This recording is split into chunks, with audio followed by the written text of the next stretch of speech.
Région minière du Sénégal, Thiès connaît un nombre important de sites d'exploitation de mines et de carrières à ciel ouvert. Ces industries extractives ont un impact réel sur l'environnement et la santé des populations.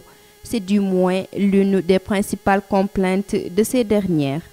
Nous sommes à Hondio, dans la commune de Darou Khoudoss, département de Tivaouane. Ce village est l'un des plus proches des industries chimiques du Sénégal. Ici, la pollution y est un secret de polichinelle depuis 1983. Les populations riveraines vivent un calvaire du fait de la dégradation quotidienne de leur environnement. Abdourahmane Ka est le 5e chef de village de Hondio. Voici son témoignage.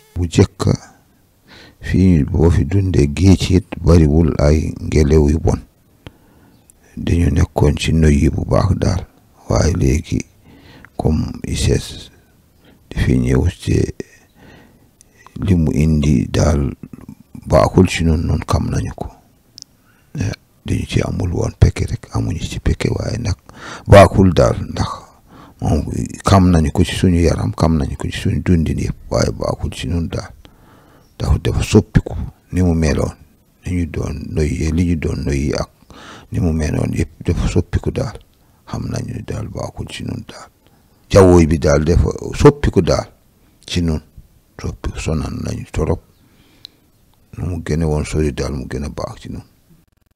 Même les plus jeunes semblent affectés par la situation.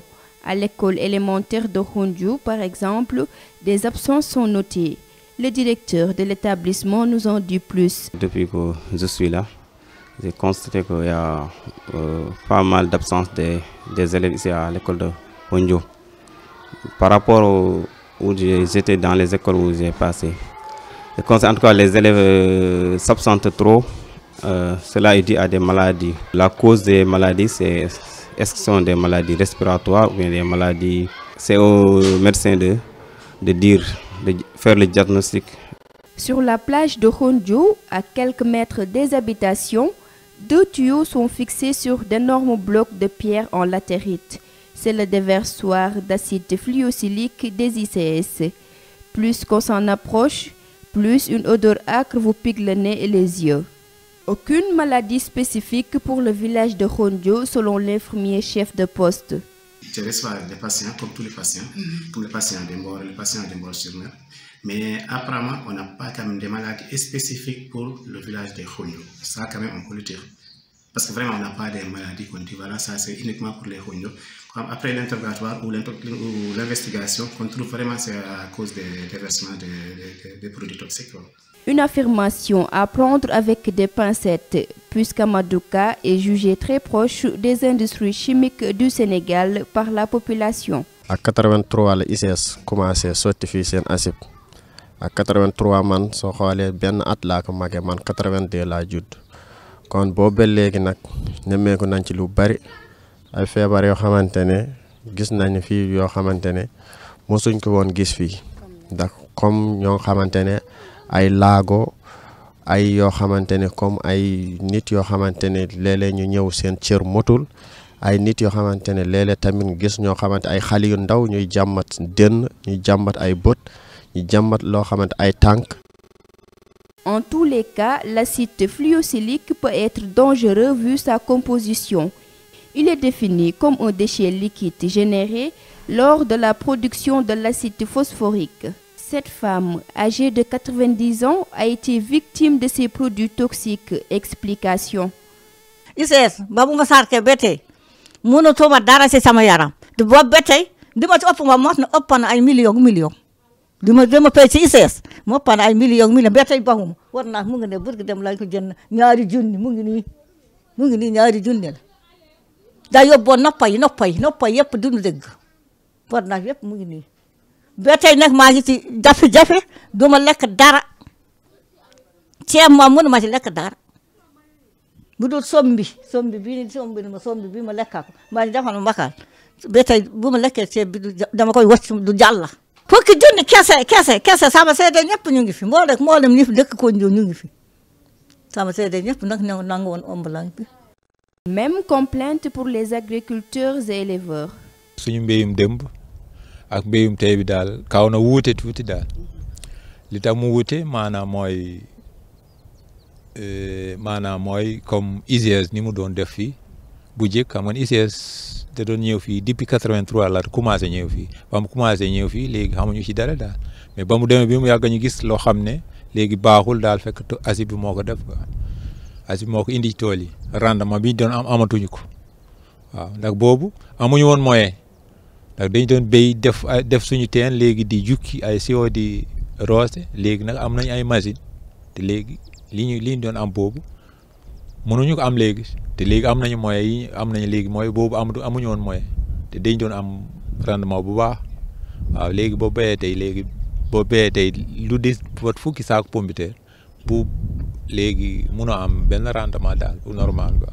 programme jur yi moom am nañ fi jafe-jafe yu bëri parce que léegi boo xoolee ñun mënatuñu yar ay jur su affaire boobu nag boo gisee ñu xaw ci sonn depuis ICS di ñëw fii daal loolu moo tax ñu affaire yu bëri mënut fi yar même boo yeewee jur boo ko da nga yafal ba tuuti da nga ñëw fekk deena doo xam sax lan moo ko rey loolu moom bëri na béy yi ngeen di seen fële sax béy ñetti béy la woon béy dañ doon dem ci àll bi waaye dama jékki-jékki rek mu ñëw ñuy say léegi ñuy say di gémmiñ bi di fuur ay affaire yu mel ni comme soobu daal. jur moom pour nga yar fii moom jafe na fii munoo yar béy munoo yar nag munoo yar dara fi mu toll nii moom jafe-jafe bu rëy la ñu am fii moom.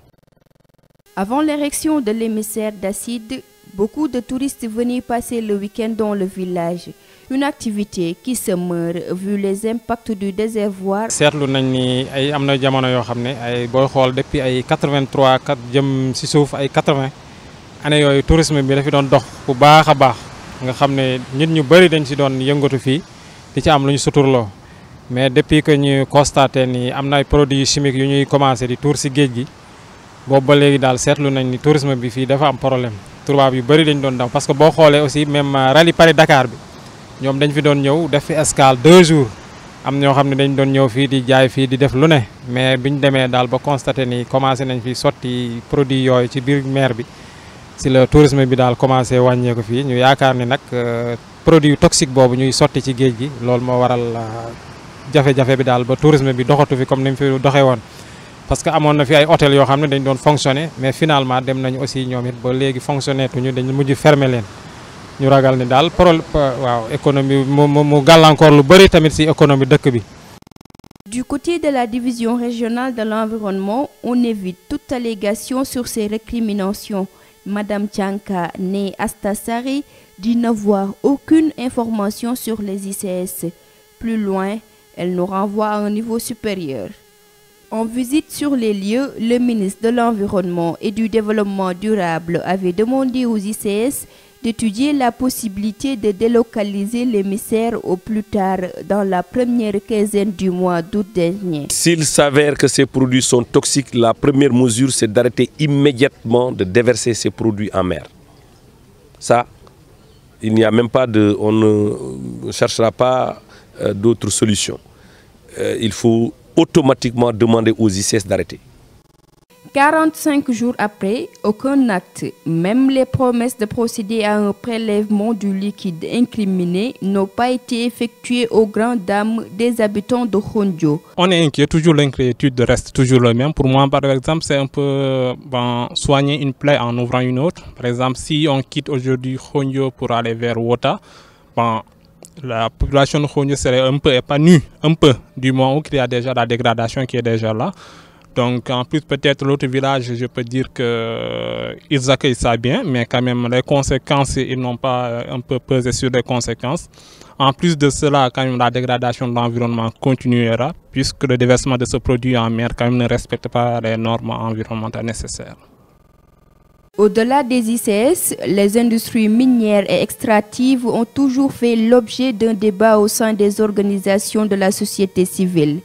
Ces dernières n'hésitent pas à hausser le ton pour dénoncer ce qu'elles appellent un non-respect de la politique RSE, responsabilité sociétale d'entreprise. Les contrats sont mal négociés, il faut les rééquilibrer.